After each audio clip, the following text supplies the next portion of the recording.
أعوذ بالله من الشيطان الرجيم بسم الله الرحمن الرحيم الحمد لله رب العالمين والصلاة والسلام على أشرف الأنبياء وأطهر المرسلين شفيع المذنبين وحبيب رب العالمين محمد صلوات ربي وسلامه عليه وعلى آله وصحبه الطيبين الطاهرين. إن الحمد لله نحمده ونستعينه ونستغفره ونستهديه ونعوذ بالله من شرور أنفسنا وسيئات أعمالنا. من يهده الله فلا مضل له ومن يضلل فلا هادي له، وأشهد أن لا إله إلا الله وحده لا شريك له وأن محمدا صلى الله عليه وسلم عبده ورسوله. أما بعد، فإن أصدق الحديث كتاب الله وخير الهدي هدي محمد صلى الله عليه وسلم. In the name of Allah, the Compassionate, the Most Merciful, all praise is due to Allah. We bear witness that no one is worthy of worship but Allah, and we bear witness that Muhammad sallallahu alaihi wasallam is indeed his final messenger. The best of speech is the book of Allah. The best of guidance is the guidance of Muhammad sallallahu alaihi wasallam. May Allah subhanahu wa ta'ala make us amongst those who listen to the best of speech, the book of Allah, and follow its commandments. And may Allah subhanahu wa ta'ala make us amongst those who come to know the best of ways, the way of Muhammad sallallahu alayhi wasallam, and make us amongst his followers. Allahumma ameen, Allahumma ameen, Allahumma ameen. يا أحباب رسول الله صلوات ربي وسلامه عليه يعلمنا القرآن بضرب الأمثال. One of the common styles that the Quran employs to teach the readers of the Quran is to give parables. And one of the most painful parables the Quran gives. وقال هذا من أقسى أمثلة القرآن. قال جل وعلا: أيود أحدكم أن تكون له جنة من نخيل وأعناب تجري من تحتها الأنهار له فيها من كل الثمرات. In this parable, Allah subhanahu wa ta'ala says, would any of you love to have a garden where in it are all different types of fruits and vegetations? تجري من تحتها الأنهار, and the rivers run underneath, and all types of fruits and vegetations are there. وأصابه الكبر, and then this person was of an old age. وله ذرية ضعفاء, and in their old age they have young dependents. They're too old to work, and their dependents, their children, are too young to work. But they have this place that can support everybody, the young and the old, with minimum amount of work. جميل. هذا جميل. You know, this is what we say nowadays, this is like passive income. You don't have to do anything. It's like, you know what, ideal retirement. بعدها يقول ربنا جل وعلا فأصابها إعصار فيه نار فاحترقت. يا للمصيبة.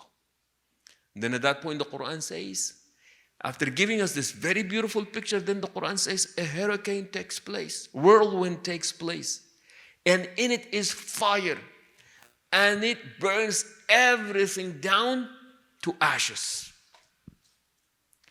ومن اللطائف إن القرآن بعدها لا يتكلم. You know what's nice about this is that afterwards the Quran doesn't say much. It leaves it up to your imagination. تخيل. Leaves it up to your imagination. What is going to happen? This individual is too old. They can't really do anything. And these are too young. Can't really do anything. So what do? كذلك يضرب الله الأمثال للناس لعلهم يتفكرون. And thus Allah subhanahu wa ta'ala sets parables to people, gives them examples so that they may reflect.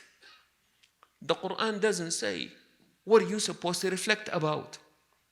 أتفكر في إيش؟ مصير الكبير، مصير الصغير، أتفكر في إيش؟ What am I supposed to reflect on? What's going to happen to the elderly? Who is going to take care of the young? What is the Quran attempting to teach us here? Some people say that this verse was mentioned amongst charity, verses that has to do with charity. So the Quran is saying that these are people who give charity for purposes other than charity, so it will be useless. And that's a good understanding.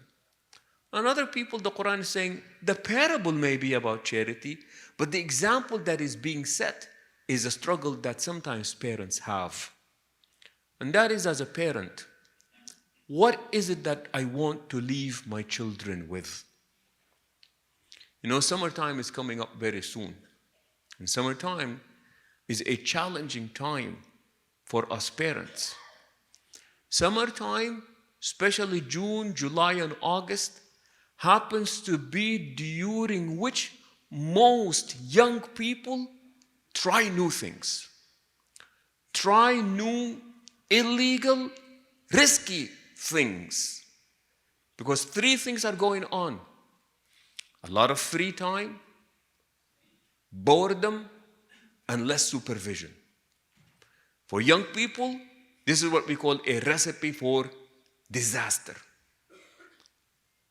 And then we've said before that a good identification or a good definition of parenting said that my job as a parent is to protect and prepare my children to thrive and survive in the society that they will live in.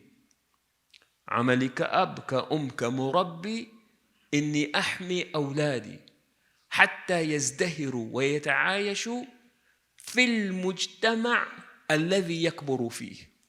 Remember, we're talking about the society that my children are going to grow up in, not the society that I grew up in. As Sayyidina Ali ibn Abi Talib said, ربوهم لزمان غير زمانكم فإنهم خلقوا لزمان غير زمانكم. Sayyidina Ali ibn Abi Talib, once addressing parents, he said, equip your children with tools that will benefit them for their time, for they have been created for times other than your times. And that is why it's important that we become aware. What are the potential challenges facing our children? Given this society, they say that there are about 5 challenges that our children go through. إخواني سبحان الله، وضع أولادنا والله كان الله في عونهم، معاناتهم والله شديدة، يا رب الطف بهم يا رب العالمين. You know, the challenges that our kids go through nowadays, in this time, in this culture, in this society, are so unbelievably tremendous. May Allah subhanahu wa ta'ala help them, Ya Rabbil Alameen. I say that the first one, the most visible one, is identity crisis. انعدام الهوية. These kids are so confused, don't even know who they are. And they say that, you know what, and this is something in Western cultures. As adolescents are growing, the 5th stage, Erik Erikson suggests that, you know what, this is either identity cohesion or identity confusion, where people reassess, they try to figure out who they are and they get lost. And if you don't know who you are, you can't interact with the world. If you don't know who you are, you become confused. And we live in a time where people are so confused, and the media further reinforces this confusion, so much so that people grow up not knowing if I am male or female. I am confused whether I am a man or a woman. I don't even know what I am fluid, I'm non-binary, I am this. Like, this is how much confusion there is out there. And they say that people who have what they call a clear or self-concept clarity, وضوح في الهوية, they interact with the world better. They know who they are. They're not impacted by bullying.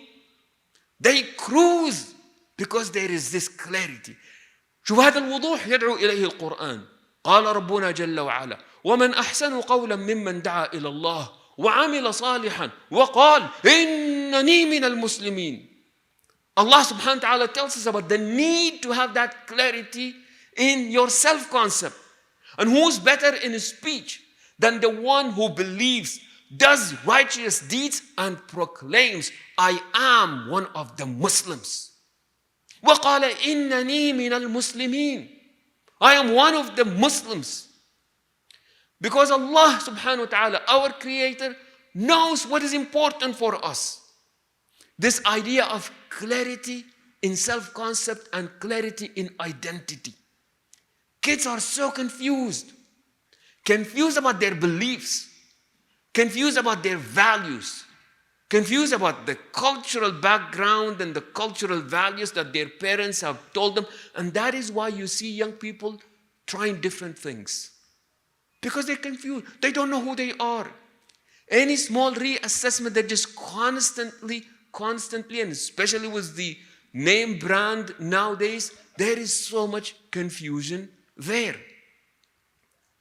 Number two, another struggle that they're going through is lack of confidence and lack of self-esteem, where people constantly, especially young people, talking about how worthless they are.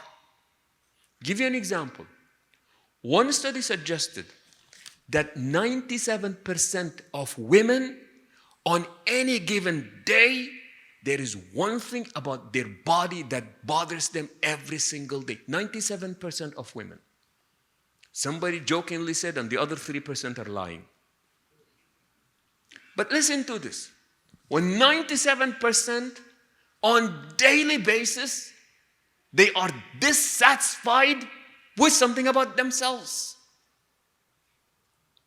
Where 1 out of every 4 girls beginning in the 4th grade is going to go through some kind of an eating disorder because society has taught her that she does not look good enough.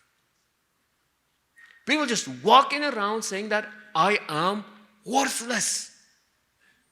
And when people feel worthless, they become paralyzed. Mashlul.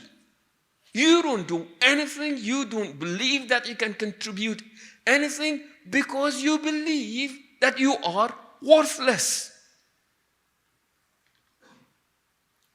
Third one, confusion, ambiguity about moral issues. Don't know what's right, don't know what's wrong. Don't know who has the right to say what is right and who has the right to say what's wrong. So much so that everything becomes relevant to the point that you cannot even say anything about it being right or being wrong. How do you go through life? How in the world do you go through life if you don't even have a basis that tells you what is right and what's wrong? النبي صلى الله عليه وسلم تحدث عن هذا الموضوع. يقول يأتي على الناس زمان لا يأمرون فيه بمعروف ولا ينهون فيه عن منكر.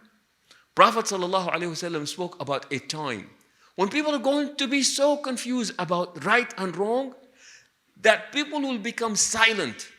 They will no longer enjoying what is good, and they will not speak against what is wrong. So the companions sitting there and they said, Prophet of Allah, أَوَكَائِنٌ هَذَا? Prophet of Allah, this really will happen? فقال النبي صلى الله عليه وسلم وشر منه.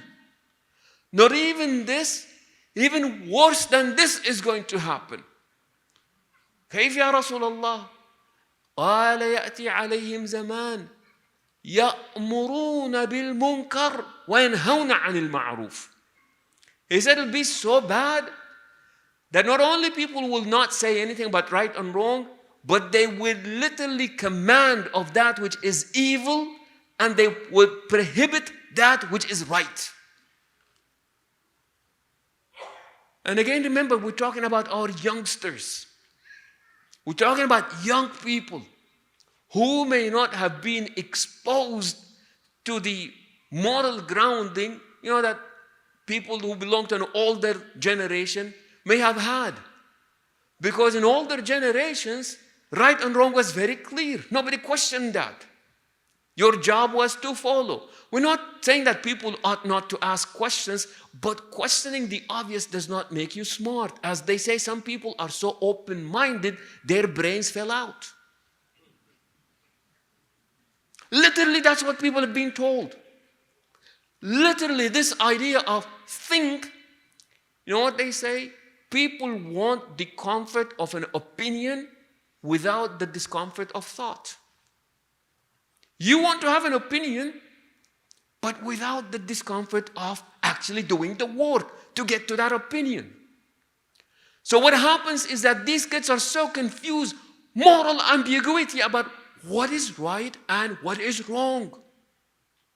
Nobody can say anything, it being right, because what you believe is right, somebody else believes is wrong.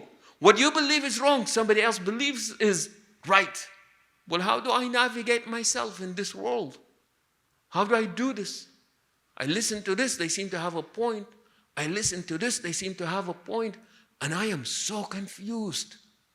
I'm so confused about this. Remember, our children are going through this. May Allah subhanahu wa ta'ala help them, Ya Rabbal Alameen. Because they're genuinely confused. It's not that they're being stupid. They are genuinely confused. Another challenge that these young people are going through is a sense of hopelessness. You know, this notion of, where am I going? Sometimes I meet with these young people, so what's going on in the school? What would happen at the end of school, Sheikh? Well, you get to get a job. And then what? Then you've got your own family. And then what? And they just continuously were said like, nothing matters anymore. A complete sense of hopelessness. Nothing matters. Well, when you have this again, life doesn't matter. Talking about a lot of people wanting to numb the pain. You're talking about a lot of people talking about the different mental health crises that are going through, or people just poor coping mechanism in doing different things. Other day, you've got to love the Quran. يسألونك عن الخمر والميسر قل فيهما إثم كبير ومنافع للناس وإثمهما أكبر من نفعهما. This last April, April is known to be the month during which most people attempt, and again, they want to try smoking marijuana. I was reading more on this. They've been running some articles on it on CNN and the media, talking about new cases. 30% of schizophrenia and psychosis nowadays are marijuana induced. 30% of psychosis, schizophrenia are marijuana induced. It's not that people are dumb, but there is like this numbness, pain, pointlessness that people are experiencing, and they're just trying to deal with it. And what you see is it's a young people that are being impacted by this. And it seems like the more technological progress we make, the more moral, social regress we are making. نتطور تقنيا نتراجع أخلاقيا. نتطور معلوماتيا نتراجع أخلاقيا واجتماعيا. You make progress on one end, but then again, the regression that happens on the other part is just absolutely pathetic. لذلك ربنا سبحانه وتعالى يعلم المؤمن يقول له إيش؟ يقول لا يعجبك كثرة الخبيث. Do not be deceived by the abundance of evil. It may be in abundance, but that does not change the fact that it is evil. So do not be fooled by it. لا يعجبك كثرة الخبيث. And these are part of the lessons that inshallah we hope to pass on to our children. But remember, we need to come from a place of understanding. They say the ABCs, parenting. The number one is awareness. You've got to be aware as a parent. Now, what is it that I need to protect what is it my children are going through? So number one is awareness. And number two is boundaries. Got to let the kids know, man, what's right and what's wrong. How do they interact with the world around them? Where do they put the boundaries, moral and otherwise? And then C, communication. ABC. Got to communicate, because they say that if you want to influence, you must be able to communicate. May Allah subhanahu wa ta'ala protect our families. And may Allah subhanahu wa ta'ala protect our children, Ya Rabbal Alameen. أقول قولي هذا وأستغفر الله لي ولكم فاستغفروه إنه هو الغفور الرحيم.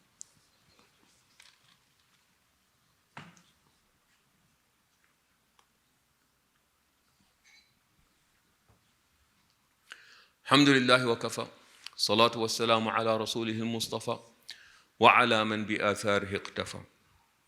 In all of this, point here is not to paint a gloomy image or to make people go hopeless.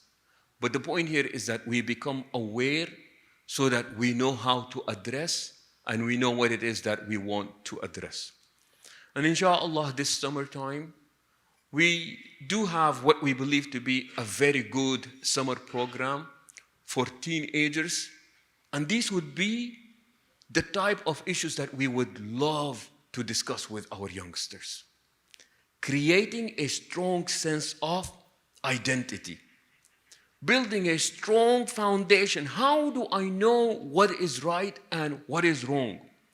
Instead of that hopelessness, we want to create an atmosphere of optimism.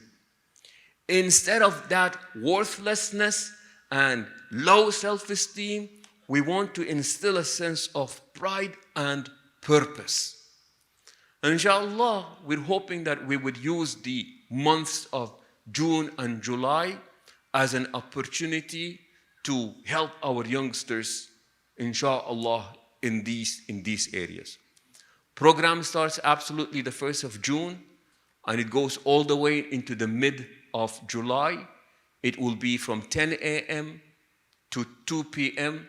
And it's for our youngsters, boys and girls, inshallah. For part of the program, they will be together, and then for the other parts of the program, they will be separate. But remember, what happens is that the masjid and the house complement one another. We want to make sure that the message at home, the message at the masjid is consistent. The masjid does not take over, but the masjid further helps with this. And we've been saying this for the past few weeks now, the importance of the presence of the fathers at home. They speak about youngsters being validated by their fathers, especially young girls. They say that a girl that does not feel valued, complimented, appreciated at home, she will look for that valuing, validation, appreciation somewhere else. And unfortunately, sometimes they find it in the wrong places. We do not want this to happen. And as such, we come together as families, as a community, in order to protect our children. May Allah subhanahu wa ta'ala protect our children. May Allah subhanahu wa ta'ala preserve our children. May Allah subhanahu wa ta'ala show them the way. May they be guided, Ya Rabbil Alameen. If any of us or our loved ones are not feeling well, may Allah subhanahu wa ta'ala grant us a full and speedy recovery. If any of us or our loved ones are going through difficult times, may Allah subhanahu wa ta'ala ease our pain. If any of us or our loved ones have lost the way, may Allah subhanahu wa ta'ala bring us back to His way. If any of our loved ones have passed away, may Allah subhanahu wa ta'ala bless their souls. Allahumma innaka afuun kareemun tuhibbul afwa fa'fu anna. اللهم اغفر لنا ذنوبنا واستر لنا عيوبنا وكفر عنا سيئاتنا وتوفنا مع الأبرار ربنا آتنا في الدنيا حسنة وفي الآخرة حسنة وقنا عذاب النار عباد الله إن الله يأمر بالعدل والإحسان وإيتاء ذي القربى وينهى عن الفحشاء والمنكر والبغي يعظكم لعلكم تذكرون فاذكروا الله يذكركم واشكروه على نعمه يزدكم ولذكر الله أكبر والله يعلم ما تصنعون وأقم الصلاة